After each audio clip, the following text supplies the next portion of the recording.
ठीक है दोस्तों, बस इंशाल्लाह मैं पहुंच रहा हूँ। जिसने पेमेंट सेंड की है, नाराज नहीं होना, वकास चकवाल वाले ने भी पेमेंट सेंड की है, उसका नाम ले रहा हूँ। बाकी भी काफ़ी दोस्तों ने पेमेंट सेंड की है।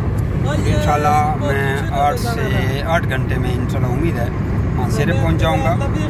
और सुबह इंशाल्लाह कलंदराबाद के फार्म पे हस्बे मामूल मैं ड्यूटी करूँगा। एक नज़र आपको व्यू दिखा देते हैं, ये हमारा इलाका है। तो कैमरा तो फ्रंट का मैंने ओपन किया हुआ है, ये देखिए।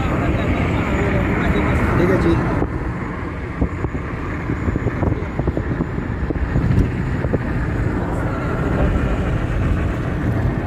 ठीक है जी। तो ये मेरे ड्राइवर हैं, अभी आप लोगों को लाइव दिखा दूँ। ठीक है जी, बिल्कुल अकेला हूँ। पीछे सीट पे मेरी कंबल देख रहे हैं। तो बहुत आप लोग जल्द आप लोगों से मिलने वाला हूँ। बहुत ज़्यादा साथी नाराज़ हो गए। तो डेरा इस्माइल खान में हमने एक ट्यूबवेल सिस्टम लगाया था, वहाँ पे कुछ ज़मीन शमीन ली थी, मॉडिफिकेशन कर रहे थे। ठीक है जी।